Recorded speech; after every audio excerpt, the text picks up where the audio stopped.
ಎಲ್ಲರಿಗೂ ನಮಸ್ಕಾರ ಸರ್. ಇವತ್ತು ವೇಷಗಳು ಅಂತ ಟೈಟ್ಲ್ ಇಟ್ಕೊಂಡಿದ್ದಾರೆ ಸರ್. ನನಗೆ ಆ್ಯಕ್ಚುಲಿ ಕಿಟ್ಟನ ಫೋನ್ ಮಾಡಿದಾಗ ನಂದು ಬರ್ತ್ಡೇ ಇದೆ, ನೀವು ಬನ್ನಿ ಸಾಯಂಕಾಲ 6:30 ಗಂಟೆಗೆ ಇಂಥ ಜಾಗಕ್ಕಂತ ಕರೆದ್ರು ಸರ್.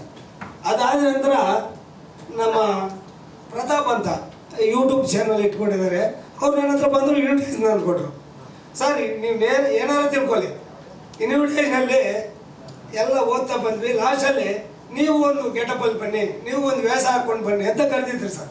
ನಾನು ಅವ್ರಿಗೆ ಇಮಿಡಿಯೇಟಾಗಿ ಹೇಳಿದೆ, ಹೌದೇನ್ರಿ ಪ್ರತಾಪ್ ಎಲ್ಲಿದ್ದೀರಾ? ಪ್ರತಾಪ್ ಒಬ್ಬರಿಗೆ ಕೇಳಿದೆ, ರೀ ನಾನು ಒಂದು ಕೆಲಸ ಮಾಡ್ತೀನಿ ರೀ, ನಾನು ಲೇಡಿ ಗೆಟಪಲ್ಲಿ ಸಾಯಂಕಾಲ 6:30ಗೆ ಇದ್ದಕ್ಕಿದ್ದಂಗೆ ನಿಮ್ಮ ಸ್ಟೇಜ್ ಹತ್ತಿರ್ತೀನಿ ರೀ ಅಂತಂದೆ. ಸರ್ ಇಲ್ಲಿ ಬಂದು ಕೂತ್ಕೊಂಡಾಗ ಅಲ್ಲಿ ಬರ್ತಾ ಇದೆ ಲೇಡಿ ಗೆಟಪಲ್ಲಿ ನಮ್ಮ ಕಿಟ್ಟನ. ನಿಜವಾಗ್ಲಿ ಎಂಥ ಇನ್ಸಿಡೆಂಟ್ ಆಯ್ತು ನೋಡಿ ಸರ್. ಅವಾಗೆಲ್ಲ ಪ್ರತಾಪ್ ಕರೆಕ್ಟಾ ಇನ್ವಿಟೇಷನ್ ನೋಡಿ ಅಂದೆ, ನೀವು ಒಂದು ಗೆಟಪಲ್ಲಿ ಬನ್ನಿ, ವೇಷ ಒಂದು ಹಾಕ್ಕೊಂಡು ಬನ್ನಿ ಅಂದರು. ಆದರೆ ನಾನು ಏನು ಹಾಕ್ಕೊಂಡು ಬರ್ಬೇಕಂತ ಇದ್ದಲ್ಲ ಅದೇ ಗೆಟಪಲ್ಲಿ ನಮ್ಮ ಕಿಟ್ಟನ ಅವ್ರು ಕಾಣಿಸ್ತಾ ಇದ್ದಾರೆ. ಆಮೇಲೆ ಈ ಟೈಟ್ಲ್ ಇದೆಯಲ್ಲ ಸರ್, ನಿಜ ಜೀವನದಲ್ಲಿ ಪ್ರತಿಯೊಬ್ಬ ವ್ಯಕ್ತಿಗೂ ಇದು ವೇಷ ಅನ್ನೋದು ಬರುತ್ತೆ ಸರ್. ಬೆಳಗಾಗಿದ ತಕ್ಷಣ ಕಾಫಿ ಕೊಡಪ್ಪ ಅಂತೀವಿ ನಮ್ಮ ಹೆಂಗಸರನ್ನ, ಆವಾಗ ಯಜಮಾನ ಆಗಿರ್ತೀವಿ. ನೀವು ಸ್ವಲ್ಪ ಓಡಿದ ತಕ್ಷಣ ಹೋಗ್ಬಿಟ್ಟು ಬರ್ತೀರ ಅಂತೀವಿ, ನಮ್ಮ ಮಕ್ಕಳಿಗೆ ತಂದೆ ಆಗಿರ್ತೀವಿ.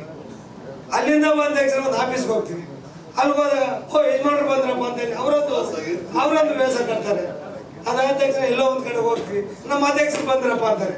ಈಗ ದಿನ ನಿತ್ಯ ಬೆಳಗಾದ್ರೆ ಸಾಯಂಕಾಲ ಇದ್ರೆ ಒಂದೊಂದು ವೇಷ ಧರಿಸ್ತಾನೇ ಇರ್ತೀವಿ. ಅಂತದ್ರಲ್ಲಿ ವೇಷಗಳಂತ ಮಾಡಿದ್ದಾರೆ. ಎಂಥ ಸಬ್ಜೆಕ್ಟ್ ನಮ್ಮ ರವಿ ಬೆಳಗಾವಿ ಸರ್ ಬರ್ತಿದ್ದಾರೆ, ಅದಕ್ಕೆ ಇವರು ನಮ್ಮ ನಾಯಕ ನಟರಾಗಿ ಪೋಷಣೆ ಮಾಡ್ತಾ ಇದ್ದಾರೆ. ಇದು ನಿಜವಾಗ್ಲೂ ಏನು ಒಂದು ಹಿಸ್ಟ್ರಿ ಕ್ರಿಯೇಟ್ ಮಾಡಲಿ ಅಂತೇಳಿ ನಾನು ಆ ಭಗವಂತನಲ್ಲಿ ಕೇಳ್ಕೊಳ್ತೀನಿ. ಎಲ್ಲರಿಗೂ ನಮಸ್ಕಾರ, ಧನ್ಯವಾದಗಳು ಸರ್. ಅದಕ್ಕೆ ನಾನು ಒಂದು ವೇಷ ಕೇಳಿದೆ, ಬಂದಾಗ ಕೇಳಿದೆ, ಸ್ವಾಮಿ ವೇಷಗಳಂತ ನೀವು ಹೆಸರಿಟ್ಟಿದ್ರಿ, ದಯವಿಟ್ಟು ನಮ್ಮ ಇವರು ಕಿಶನ್ ಅವ್ರಿಗೂ ಕೇಳ್ತಾ ಇದ್ದೀನಿ, ನಿಮ್ಮೆಲ್ಲರ ಮುಖಾಂತರ ನನಗೂ ಒಂದು ವೇಷ ಕೊಡಪ್ಪ ಅಂತ ಕೇಳ್ಕೊತ ಇದ್ದೀನಿ. ಹ್ಞೂ ಸರ್, ಅದಕ್ಕೆ ನನಗೂ ಒಂದು ವೇಷ ಕೊಡಪ್ಪ ಅಂತ ಕೇಳ್ತಾ ಇದ್ದೀನಿ.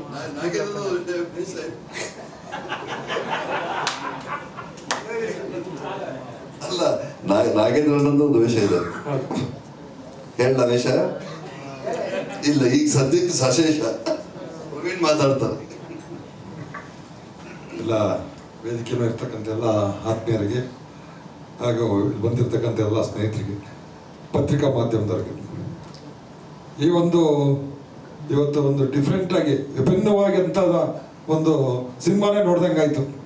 ನಿರ್ದೇಶಕರು ಭಾಳ ಅಚ್ಚುಕಟ್ಟಾಗಿ ಅವ್ರು ಏನು ನಾವು ಪಾತ್ರ ವೇಷಗಳು ಹೇಗೆ ಎಲ್ಲೆಲ್ಲಿ ಚೇಂಜ್ ಆಗುತ್ತದೆ. ಅವರು ಬಿರಿಯಾನಿ ಕೊಟ್ಟ ಟೈಮಲ್ಲಿ ಶಿವಶ್ರೀ ಅಪ್ರೋಚ್ ಮಾಡಿದ ರೀತಿ ನಿಜವಾಗ್ಲೂ ಇದು ಆಡಿಯನ್ಸ್ಗೂ ಅದೇ ಥರ ಅಪ್ರೋಚ್ ಮಾಡಿಸ್ತೀರಿ, ಆಡಿಯನ್ಸ್ ಥಿಯೇಟ್ರಿಗೆ ಕರೆಸ್ತೀರಿ ಅಂದ್ಕೊಂಡಿದ್ದೀನಿ ನಾನು. ಯಾಕೆಂದರೆ ಇದು ಮುಖ್ಯ ಆಗ್ಬಿಡ್ತದೆ. ಒಬ್ಬ ನಿರ್ದೇಶಕರಲ್ಲಿ ಸಿನಿಮಾ ತೆಗಿಯೋದು ಮುಖ್ಯ ಅಲ್ಲ, ಆ ಪ್ರೇಕ್ಷಕರು ಕೂಡ ಚಿತ್ರಮಂದಿರಿಗೆ ಹೇಗೆ ಕರೆಸ್ಬೇಕು ಅನ್ನೋದು ಒಂದು ಮುಖ್ಯ ಆಗುತ್ತೆ. ಅದನ್ನು ನೀವು ಮಾಡ್ತೀರಾ ಅಂದ್ಕೊಂಡಿದ್ದೀನಿ. ಯಾಕೆಂದರೆ ಇನ್ನು ಕಿಟ್ಟಪ್ಪನ ಬಗ್ಗೆ ನಾವು ಹೇಳ್ಬೇಕಂದ್ರೆ ಕೆಲವು ಪಾತ್ರಗಳನ್ನ ಕೆಲವು ನಟರಾಗ ಮಾಡ್ಲಿಕ್ಕೆ ಸಾಧ್ಯ. ಕಿಟ್ಟಪ್ಪನ ಭಾಳ ವರ್ಷಗಳ ಆತ್ಮೀಯರು, ಅವರು ಅನೇಕ ಪಾತ್ರಗಳಲ್ಲಿ ಅನೇಕ ಪಾತ್ರಗಳನ್ನು ಮಾಡಿದ, ಅನೇಕ ಚಿತ್ರಗಳು ಅನೇಕ ಪಾತ್ರಗಳನ್ನು ಮಾಡಿದ್ದಾರೆ. ಆದರೆ ಇದರಲ್ಲಿ ನೋಡಿದ್ದು ನಮಗೆ ಭಾಳ ವಿಭಿನ್ನವಾದಂಥ ಪಾತ್ರ. ಒಂದೇ ಮುಖದಲ್ಲಿ ಒಂದು ಹೆಣ್ಣಿನ ಮುಖ, ಒಂದು ಗಂಡಿನ ಮುಖ, ಅದು ಪಾತ್ರ ಮಾಡೋದು ನಿಜವಾಗ್ಲೂ ಕಷ್ಟ ಆಗುತ್ತೆ. ಅದನ್ನು ನಿಭಾಯಿಸ್ತಾರೆ ಕಿಟ್ಟಣ್ಣ ಅವರು.